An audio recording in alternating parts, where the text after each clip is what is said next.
আসসালামু আলাইকুম ভিউয়ার্স, বাংলাদেশের সর্বশেষ আপডেট সংবাদে আপনাদের স্বাগত। জানিয়ে দিব আমাদের হাতে থাকা সর্বশেষ গুরুত্বপূর্ণ আপডেট বাংলা সংবাদ। হাসিনা পালিয়ে বাঁচলেন, ধ্বংস করলেন তার পিতাকে।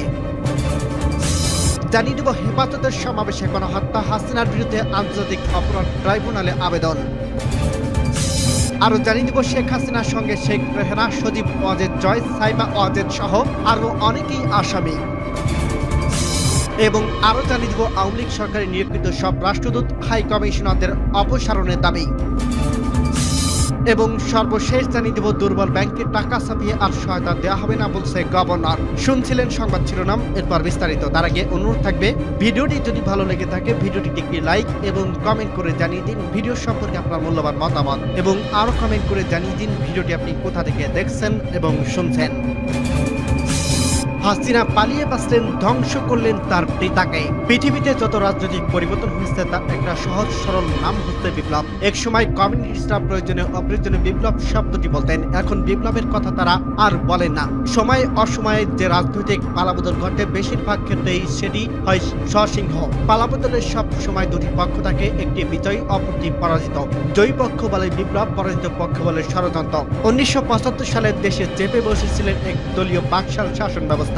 সরকার পরিবর্তনের কোনো ব্যবস্থা সংবিধানে রাখা ছিল না। সংবিধানে ছিল কোনো ধরনের পরিবর্তন হলে সেটা হবে রাষ্ট্রপতির ইচ্ছা অনুযায়ী। 15ই আগস্ট সরকার পরিবর্তন হলে হত্যাযজ্ঞের মধ্য দিয়ে রাষ্ট্রপতি শেখ মুজিবুর রহমান সপরিবারে নিহত হলেন। শেখ মুজিব সরকার এমন এক সময় উৎখাত হয়েছিল যখন তার জনপ্রিয়তা তলানিতে নেমে এসেছিল। এক সময় শেখ মুজিব জনপ্রিয়তার শীর্ষে ছিলেন, আর সেখানে তিনি পৌঁছেছিলেন ক্ষমতার যাওয়ার আগেই। ইতিহাসে এরকম দৃষ্টান্ত বিরল, কিন্তু কয়েক বছরের ব্যবধানে এমন পরিবর্তন হলো যেখানে অনেকটাই ভাবতে পারেনি। ঠিক এখনই ঘটনার পুনরাবৃত্তি হলে 5 দশক পরে 2024 সালে 5ই আগস্ট মুসাহেব এবং মৌলভীদের দ্বারা ঘেরা শেখ হাসিনা ভেবেছিল দিন এভাবেই যাবে, কিন্তু মানুষের দীর্ঘদিনের পুঞ্জীবিত ক্ষোভ কি ঘটিয়ে দিতে পারে সেটা সম্ভবত 24 ঘন্টার আগে তিনি বুঝতে পারেনি। 75 যে সামরিক গণ অভ্যুত্থান হয়েছিল তার নজির আমাদের এখানকার ইতিহাসে ছিল না। এর আগে পাকিস্তান আমলে যেসব সামরিক অভ্যুত্থান হয়েছে সেগুলো ছিল রক্তপাতহীন। 75 হয়েছিল রক্তাক্ত সামরিক অভ্যুত্থান। তারা এটা ঘটিয়েছিল, তারা বলতেন এটা বিপ্লব। পরবর্তী সময় আওয়ামী লীগ এটিকে বলতেন জাতীয় আন্তর্জাতিক ষড়যন্ত্র। আমরা এটি সরল বিশ্লেষণ হলো 75 অভ্যুত্থানটি ঘটিয়েছিল সরকারি দলের বিক্ষুব্ধ একটি অংশ, তাদের সহযাত্রী হয়েছিল সেনাবাহিনীর একটি অংশ। 71 শেখ মুজিব ছিলেন জনগণের নেতা, 75 তিনি ছিলেন শাসক। 71 পাকিস্তান সেনাবাহিনী তাকে ধরে নিয়ে গিয়ে মানুষের আন্দোলন ও আকাঙ্ক্ষাকে দমাতে চেয়েছিল, তাতে তারা ব্যর্থ হয়েছিল। 75 ছিল শেখ মুজিবের শাসনের বিরুদ্ধে অভ্যুত্থান। সেই অভ্যুত্থানে জনগণের সরাসরি অংশগ্রহণ না থাকলেও সমর্থন ছিল। শাসক দলের বাইরে প্রায় প্রতিটি রাজনৈতিক দল 75 অভ্যুত্থানকে সমর্থন দিয়েছিল।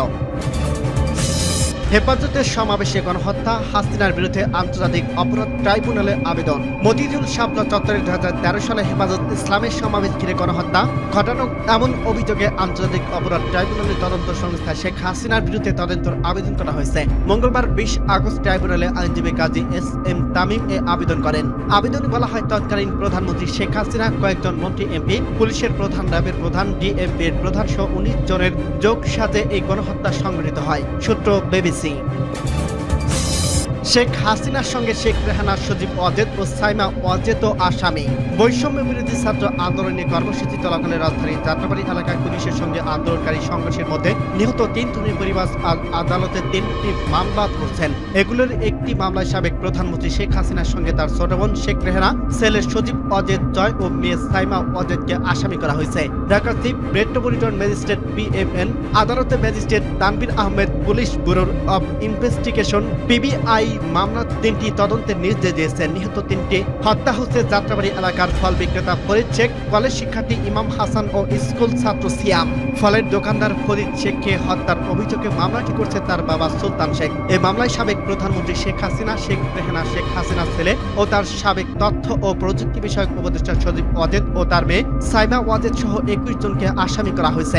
অপর আসামিরা হলেন সাবেক সড়ক পরিবহন ও সেতুমন্ত্রী ওবায়দুল কাদের, সাবেক স্বরাষ্ট্রমন্ত্রী আসাদুজ্জামান খান কামাল, সাবেক পররাষ্ট্রমন্ত্রী হাসান মাহমুদ, সাবেক ডাক ও টেলিযোগাযোগ তথ্য প্রযুক্তি প্রতিমন্ত্রী জুনায়েদ আহমেদ পলক, সাবেক শিক্ষামন্ত্রী মহিবুল হাসান চৌধুরী, ঢাকা দক্ষিণ সিটি কর্পোরেশনের মেয়র শেখ ফজলে নূর তাপস, পুলিশ সাবেক মহাপরিদর্শক চৌধুরী আব্দুল্লাহ আল মামুন, পুলিশের ঢাকা রেঞ্জের সাবেক ডিআইজি সৈয়দ নজরুল ইসলাম, ডিএমপির সাবেক অতিরিক্ত কমিশনার ডিবি হারুন, যুগ্ম কমিশনার বিপ্লব কুমার সরকার, সাবেক ডিএমপি কমিশনার হাবিবুর রহমান, সাবেক তথ্যমন্ত্রী আহসানুল হক এনো, বাংলাদেশ ওয়ার্কার্স পার্টির সভাপতি রাশেদ খান মেনন, আওয়ামী লীগের নেতা আমির হোসেন আমো, ছাত্রলীগের সভাপতি সাদ্দাম, সাবেক তথ্য প্রতিমন্ত্রী মোহাম্মদ আরাফাত ও যাত্রাবাড়ী থানার সাবেক ভারপ্রাপ্ত কর্মকর্তা ওসি আবুল হাসান। মামলায় বলা হয়েছে ৪ আগস্ট বেলা 3:30টার দিকে যাত্রাবাড়ী হারিফ উড়াল সড়কের টোল প্লাজার সামনের সড়ক দিয়ে হেঁটে ফলের দোকানে যাচ্ছিল ফরিদ শেখ। তখন সাবেক প্রধানমন্ত্রী শেখ হাসিনার নির্দেশে পুলিশ গুলি চালায়। পুলিশের গুলিতে গুরুতর জখম হন ফরিদ। পরে তাকে মোগদা মেডিকেল কলেজ হাসপাতালে নেওয়া হয়। সেখানে চিকিৎসাধীন অবস্থায় 6 আগস্ট তার মৃত্যু হয়। মামলায় আরও উল্লেখ করা হয়, গত 15 জুলাই থেকে 5 আগস্ট পর্যন্ত শেখ হাসিনা সহ অন্যরা হত্যাকাণ্ডে সহযোগিতা করেন। আওয়ামী লীগ সরকারের নিয়োগকৃত সব রাষ্ট্রদূত ও হাই কমিশনারের অপসারণের দাবি। আওয়ামী লীগের সরকারের আমলে নিয়োগকৃত রাষ্ট্রদূত ও হাই কমিশনার সহ সব কর্মকর্তাদের অপসারণ করে মেধাবী ও প্রবাসী বান্ধব কর্মকর্তাদের নিয়োগ সহ 10 দাবি জানিয়েছে প্রবাসী অধিকার পরিষদ। মঙ্গলবার ঢাকা রিপোর্টার্স ইউনিটের ছাত্র জনতার গণ অভ্যুত্থানে গঠিত অন্তর্বর্তীকালীন সরকারের কাছে রেমিটেন্স যোদ্ধা প্রবাসী প্রত্যাশা শীর্ষক আলোচনায় তারা এসব দাবি জানায়। আলোচনা সভায় আয়োজন করে প্রবাসী অধিকার পরিষদ। সভায় বক্তব্য দেন গণ অধিকার পরিষদের একাংশ সভাপতি নুরুল হক নূর। আলোচনা সভায় সৌদি প্রবাসী শামসুদ্দিন বলেন, আমি 20 বছর সৌদিতে কাটিয়েছি। লিবিয়া সহ মোট 30 বছর প্রবাসী কাজ করছি। জীবনে অসংখ্যবার এয়ারপোর্টে হয়রানি শিকার হয়েছে। আমরা 1,30,00,000 প্রবাসী এখন এক হয়েছে। আমরা পাসপোর্ট অফিসে গেলে ঘুষ দালাল ধরা ছাড়া কোনো পাসপোর্ট হয় না। এখন স্বৈরাচার বিদায় হয়েছে। আমরা চাই আমাদের 10 দফা দাবি বাস্তবায়ন হোক। গণ অধিকার পরিষদের বিষয়ক সম্পাদক আলাউদ্দিন আজাদ বলেন, স্বৈরাচার সরকার পতনের আন্দোলনে বিদেশে যেসব দেশপ্রেমী প্রবাসী আন্দোলন করছিল তারা আজ জেলখানায় বন্দী। আমরা চাই তাদেরকে দ্রুত মুক্তি দেওয়া হোক। তাদের পরিবার দেশে অসহায় হয়ে আছে। 27 বছর মালয়েশিয়া থেকেছেন মুখলেসুর রহমান। তিনি বলেন, মালয়েশিয়া আমাদের এক সহকর্মী মারা গেছেন। দেশে আনার খরচ নেই। আমাদের হাই কমিশনার 10 বার গিয়েছে কিন্তু সহায়তা পায়নি। এক মালয়েশিয়ার লোক কবরের জায়গা দিতে রাজি হয়েছে, তবুও হাই কমিশনার সাহায্য করেনি। শুধু মালয়েশিয়া নয়, মধ্যপ্রাচ্যের সব দেশে হাই কমিশনার প্রবাসীদের কোনো সাহায্য করেনি। তাদের কাছে হয়রানি ছাড়া কোনো উপকার প্রবাসীরা পায়নি। বক্তারা বলেন, প্রবাসীরা যখন দেশে আসে তখন এয়ারপোর্টে তাদের কোনো শ্রেণীতে ফেলে এভাবে হয়রানি করে আমরা তা জানি না। মানুষের ব্যাগ কেটে টাকা রেখে দেওয়া, মোবাইল কেটে দেওয়া, লুটরাস অনবরত চলছে। অথচ প্রবাসীরা আমাদের ভঙ্গুর অর্থনীতিকে সচল রেখেছে। প্রবাসীরা দেশে আওয়ামী লীগের মিথ্যা মামলার কারণে পাসপোর্ট রিনিউ করতে পারে না। তারা প্রবাসে যেতে পারে না। প্রবাসী কল্যাণ থেকে ব্যাংক ঋণ পেতে নানান দৌড়ঝোঁক করতে হয়। প্রবাসীদের ভোটাধিকার দিতে হয়। বিনা খরচে লাশ আনার ব্যবস্থা করতে হবে। পাসপোর্ট অফিসে দালাল মুক্ত করতে হবে। দুর্বল ব্যাংকে আর টাকা ছাপিয়ে সহায়তা দেওয়া হবে না বলছে গভর্নর। দুর্বল ও সমস্যাযুক্ত ব্যাংকগুলোকে টাকা ছাপিয়ে আর সহায়তা দেওয়া হবে না বলে জানিয়েছে বাংলাদেশ ব্যাংকের গভর্নর আহসান এইস মনসুর। তিনি বলেন, হঠাৎ করে ব্যাংক বন্ধ করে কিংবা ব্যাংকের টাকা ছাপিয়ে কোনো সমাধানের পথে যাওয়া যাবে না। মঙ্গলবার রাজধানীর মতিঝিলে বাংলাদেশ ব্যাংকের প্রধান কার্যালয়ের ব্যবসায়ী নেতাদের সঙ্গে অনুষ্ঠানে এক বৈঠক শেষে সাংবাদিকদের আলোচনার বিষয়বস্তু সম্পর্কে জানানোর সময় গভর্নর এসব কথা বলেন। গভর্নর জানান, 1,000 টাকার নোট বাতিলের কোনো পরিকল্পনা তাদের নেই। ফলে এটা যদি নিয়ে কোনো গুঞ্জন ছড়ানো হয় তাহলে দুর্বল ব্যাংকের পরিচালনা পর্ষদ ভাঙার বিষয়টি তাদের বিবেচনায় রয়েছে। শরিয়া ভিত্তিক ব্যাংকগুলোর দুর্বল পরিস্থিতি এবং চলমান অস্থিরতা নিয়ে গভর্নর আহসান এইস মনসুরকে প্রশ্ন করেন সাংবাদিকরা। এসব ব্যাংকের বিষয় বাংলাদেশ ব্যাংক কি ভাবছে তা জানতে চান তারা।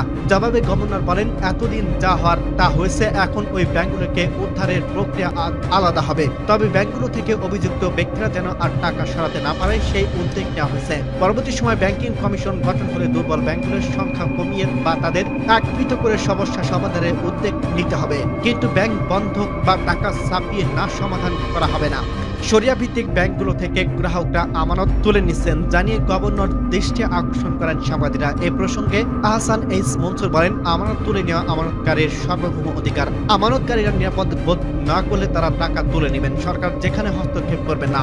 ব্যাংকের ব্যবস্থাপনার উপর আমানতকারীদের আস্থা না থাকলে সেই ব্যাংক চলতে পারে না। সব সময় এমন ব্যাংকে উদ্ধার করতে এই পরিস্থিতির জন্যই ওই ব্যাংক কর্তৃপক্ষ দায়ী। তারা নিজ দায়িত্বে এই অবস্থায় নিয়ে গেছে। ফলে আমরা তাদের এখন কোনো সহায়তা দেব না।